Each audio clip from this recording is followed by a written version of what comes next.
얼마나 보수 정치를 우습게 봤습니까? 이러면 국민들은 더 멀어져 버려요. 저도 여러 전당대회를 지켜봤습니다만 그런 연설은 처음 봤습니다. 장동혁 후보가 조경태 후보 지지자들한테 크게 부끄러운 거라고 삿대질하니까 거기서도 난리 났어요. 고함 지르고 삿대질하고. 아니 세상에 전당대회에 나온 후보가 자기를 반대하는 당원 지지자들도 있고 하더라도 이제 통합적인 메시지를 내고 다 포용하겠다 이렇게 가는 거지. 그렇죠. 어떻게 거기 삿대질을 하고 막 싸웁니까? 장동혁의 앞으로의 정치 인생에도 굉장히 흑역사가 될 장면이에요.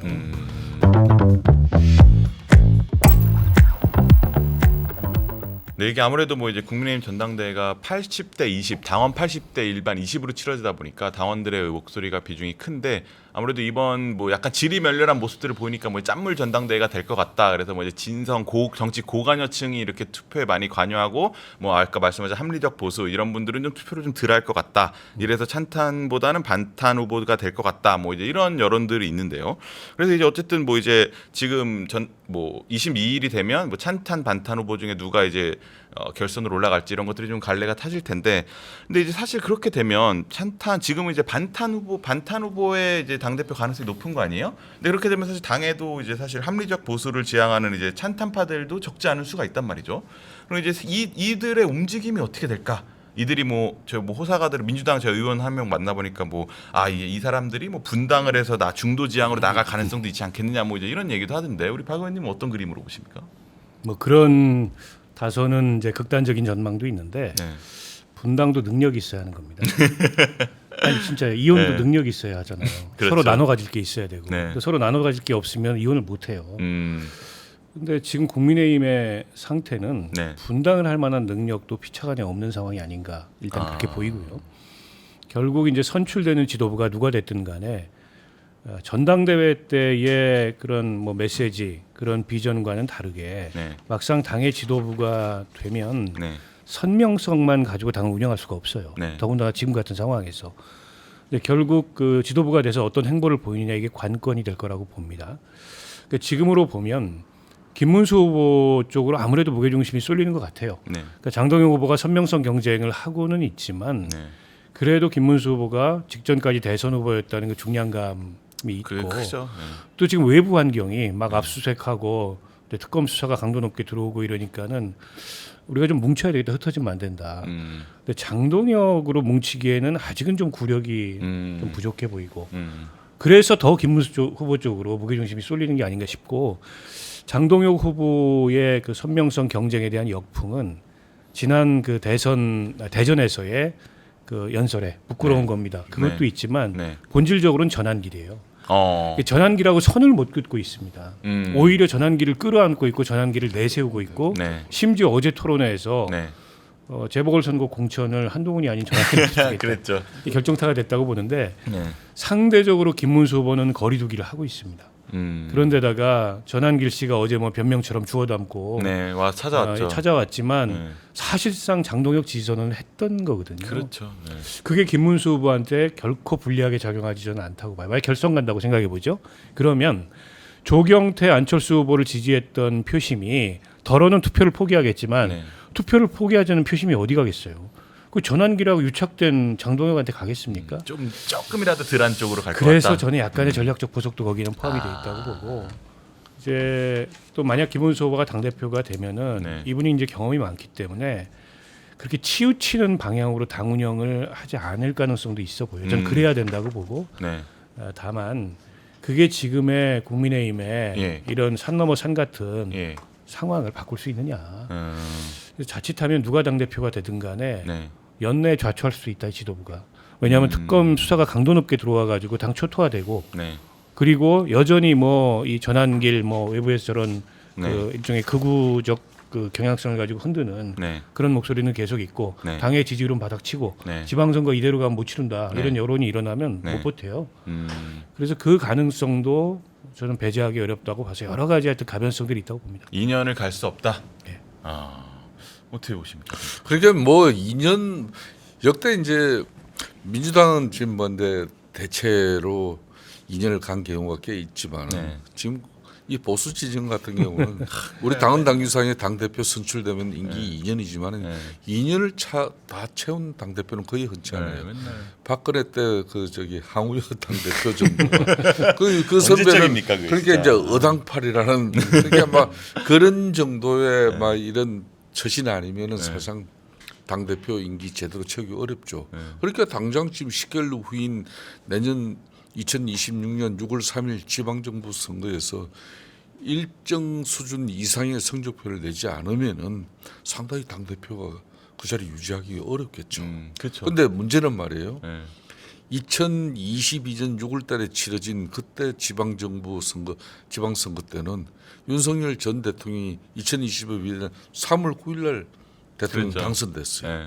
그 분위기로 3개월 후에 치러진 그런 지방선거였기 때문에 수도권도 대체적으로 한 최상의 70% 분위기가 가까이 나왔죠. 네. 우리가 대체적으로 이겼어. 그렇죠. 네. 서울시방은 하더라도 25개 구청장 중에 25개를 먹었으니까. 이런 건 거의 못 본 것 같아요. 거의 없죠. 없는.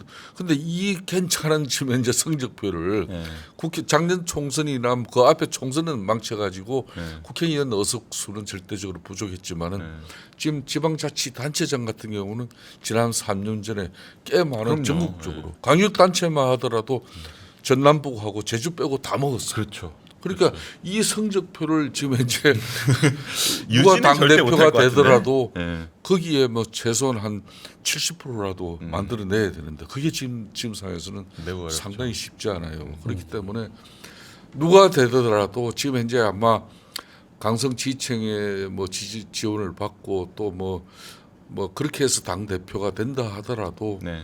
결국은 지금 전당대회는 우리들만의 지금 현재 잔치로 이 끝날지 모르지만은 이 당이 수권 정당으로 나아가기 위해서는 네. 내년 지방선거에서도 참패를 해버리면은 네. 이제는 수권 정당의 기반이 다 상실돼 버려요. 음.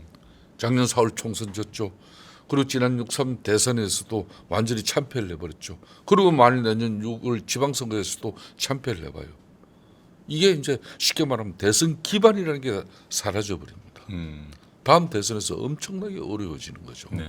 그렇기 때문에 이번 이제 당권 주자가 누가 되더라도 네. 당을 변화시키기 위한 그런 쇄신과 혁신의 자정 노력을 세게 가져가지 않으면 힘들어요. 그런데 지금 장동혁 후보처럼 저렇게 되기 위해서도 너무 많이 그냥 뭐 정말 대로 당원들 실망시키는 어제 뭐 그런 마지막 토론에서의 그 모습 그런 식으로 가면은 상당히 힘들어지는 거죠. 그래서 저는 이게 좀 뭐 당권을 잡기 위해서 그래도 뭐 오랜 우리 당원들의 그 기반의 지지를 받기 위해서 노력을 하고 뭐 좀 오버페이스를 하더라도 정도껏 해라 이거예요. 아이고 이게 참. 그 장동혁 의원 같은 경우는 저도 이제 지난 국회 때 이제 자주 만났었는데 그때 이제 판사 출신이잖아요. 되게 이제 합리적이고 이분이 이제 술자리에서 그렇게 되게 재밌어요. 그래서 같이 기자들이 술 먹으면 엄청 좋아했단 말이에요. 이렇게 유머도 좋고 그래가지고 되게 근데 그리고 나는 뭐 이제 친윤들이 그때 막 한창 할 때도 나는 내 스타일로 정치하지 뭐 이렇게 그렇게 안 한다 뭐 이런 얘기도 했었던 기억이 나는데 그래서 되게 저는 약간 합리적인 정치인이라고 생각했거든요. 근데 다시 국회로 와 보니까 오 되게 이렇게 강성 보수의 선두주자가 돼 있더라고요. 그래서 뭐 이제 사람들이 하는 얘기는 저거는 이제 대표님 말씀하신 대로 당원들한테 소구하기 위해서 뭐 이제 액션을 하는 거고 진짜 당 대표가 되면 뭐 조금 노선을 바꿔서 좀 돌아올 수 있다. 뭐 이런 얘기들도 하던데. 근데 너무 많이 간 거 아닌가요? 그러기에는.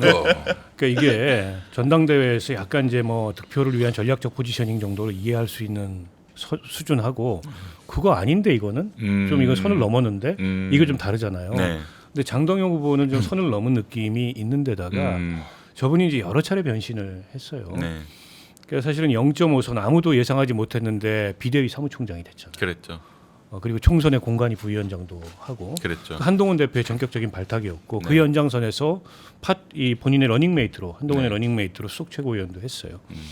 그리고 탄핵 표결까지 탄핵이 아니고 그 계엄해제 표결까지 참여했습니다. 그랬죠. 근데 그 뒤에 이제 국회에서 탄핵이 진행되니까 완전히 돌변해가지고 네. 지금 이제 탄핵 반대에 가장 선명하게 쓰고 네. 소년보 목사하고 세이브 코리아 집회 단골 연사로 등장을 하고 급기야 이제 전당대회에서는 가장 이제 오른쪽에 서서 전환길 씨 손을 잡고 윤호개인을 외치고 있는 상황이란 말이죠. 도대체 저분의 정체성이 뭐냐 이런 얘기가 국민의힘 내부에서도 나와요. 네, 밖에서 관찰하는 분들 그렇더라고요. 얘기가 아니고. 네. 근데 이제 정치인이 때로는 뭐 변신도 하고 그로 인해서 이런저런 논란의 대상이 되기도 합니다만 제일 중요한 건 어떤 정치인에게 본인의 정체성, 일관성 이런 것들을 확고히 함으로써 네. 자신의 이미지를 형성하고 거기서 이제 그 사람이 얘기하는 가치 비전이 대중적으로 공감되고 설득력을 얻는 거거든요. 저러면 지금 이제 저기 장동혁 후보에게 남는 거는 당원들한테 삿대질하는 연설만 남아요. 딱 이미지가. 근데 저도 여러 전당대회를 지켜봤습니다만 그런 연설은 처음 봤습니다. 그게 네. 무대에 장동혁 후보가 마치 부흥사처럼 네. 막 왔다 갔다 하면서 굉장히 흥분한 이런 액션과 굉장히 흥분한 톤으로 연설하는 것만 보여서 그렇죠. 객석을 동시에 비춘 화면이 있어요. 네. 서로 삿대질합니다. 장동혁 후보가 조경태 후보 지지자들한테 크게 부끄러운 거라고 삿대질하니까 거기서도 난리 났어요. 고함 지르고 삿대질하고. 이 세상에 전당대회에 나온 후보가 자기를 반대하는 당원 당원들이잖아요. 지지자들도 있고 하더라도 이제 통합적인 메시지를 내고 다 포용하겠다 이렇게 가는 거지. 그렇죠. 어떻게 거기 삿대질을 하고 막 싸웁니까? 그래서 저거는 정치인 장동혁의 앞으로의 정치 인생에도 굉장히 흑역사가 될 장면이에요. 그러니까 본인은 어떻게 생각하는지 모르겠어요. 근데 객관적으로 보기에는 이제 그렇고 이럼으로써 이미지가 잡힌 거죠. 장동혁은 쉽게 얘기해서 극우구나. 이게 된 겁니다. 본인이 네. 거기에 자처해서 걸어 들어간 거고. 네. 전환길 손잡고 네. 예전에 김문수 후보가 광화문에서 전광훈 목사하고 손잡고서 네. 약간 이제 극우 행동주의의 대표 네. 정치인인 것처럼 네. 비춰졌는데 네. 그 타이틀을 장동혁 후보가 가져갔어요. 그러니까 저게 본인한테 과연 좋은 건지 잘 모르겠습니다. 알겠습니다. 이제 뭐 국민의힘 전당대회에 대해서 이제 진행 중이니까 이제 또 결과가 나오면 또 저희가 또 다른 방송을 할 거고요. 그다음에 주제를 좀 바꿔가지고 이제 뭐 김건희 특검 이제 요걸로 한번 넘어가 보겠습니다. 이제 김건희 여사가 원래 오늘 이제 특검 조사를 받았어야 되는데 뭐 이제 건강상의 이유로 뭐 이제 조사를 거부했어요. 뭐 이건 저번에 이제 김 대표님 말씀하신 대로 뭐 구속 전에는 이제 구속을 피하려고 심사도 나오고 조사도 받고 했는데 구속 됐으니까 이미 막 이제 끝이구나 하면서 이제 뭐 윤석열 전 대통령처럼 그냥 조사를 거부하는 뭐 이제 이런 흐름으로 보여요. 제가 정확하게 예측했잖아요. 그러니까요. 그 말씀 이제 그대로 되고 있어요 지금. 성실한 수사에는 네. 협조하고 임하지만은 네. 내용적으로 가서는 진술거부를 할 수밖에 없을 것이다.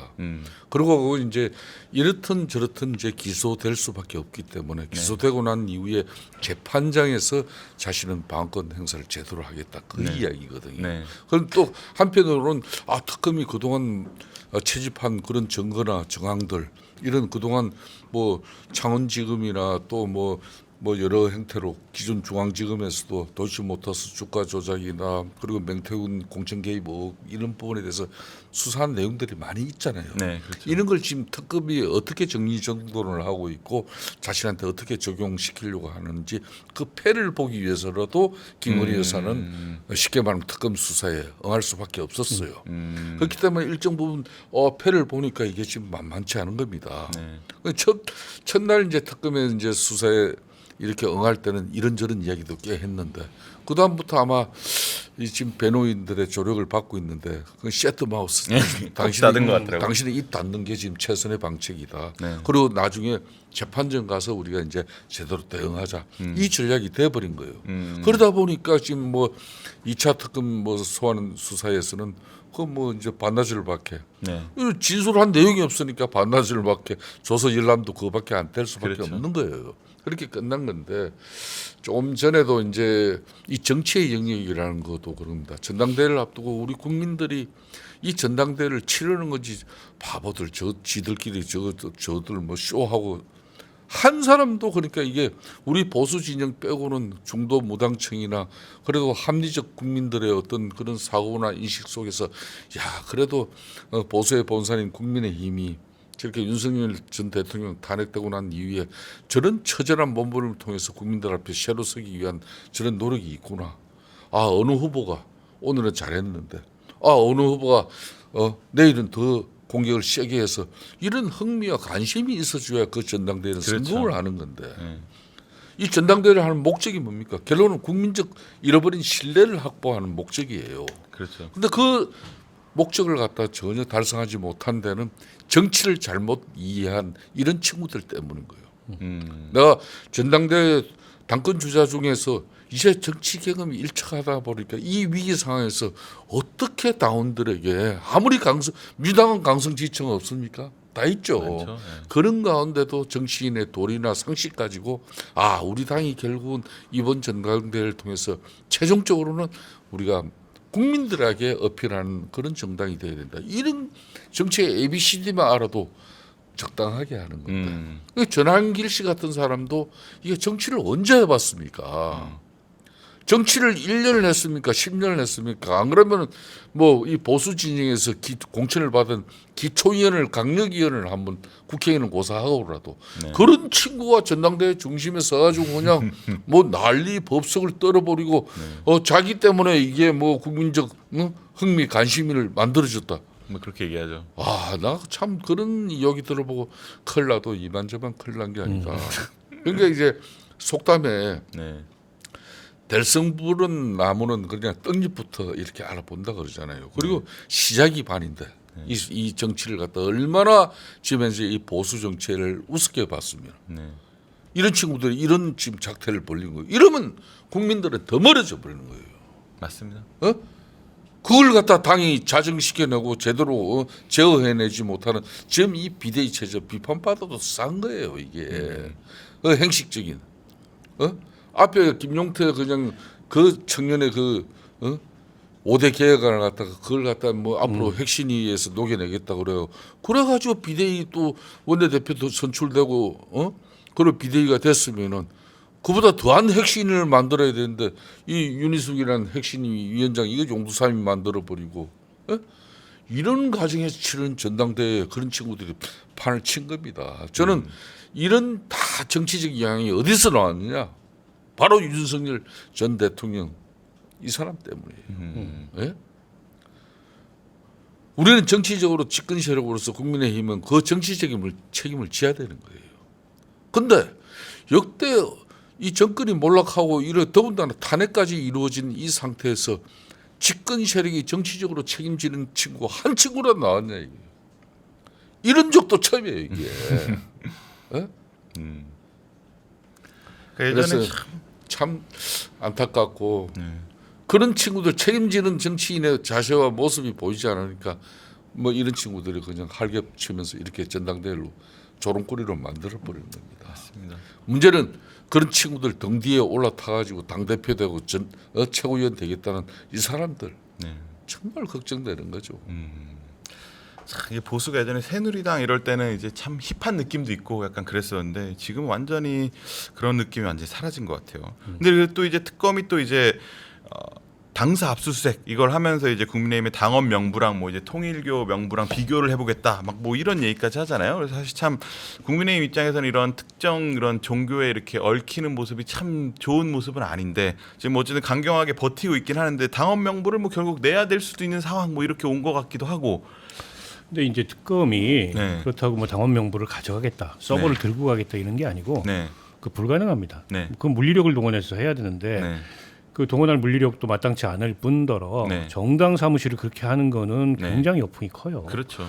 특검도 그것까지 염두에 두고 있는 게 아니고 다만 이제 특정 시기에 통일교 교인들이 집단적으로 당원 가입을 해서 정당의 전당대회에 개입하려고 했다는 혐의, 그리고 통일교 쪽으로부터 불법 정치자금을 수수한 혐의, 요걸 수사하기 위해서 특정 기간 동안에 그 이 가입한 당원들하고 통일교 교인 명부자고 대조를 좀 해보자, 협조해달라라는 건데.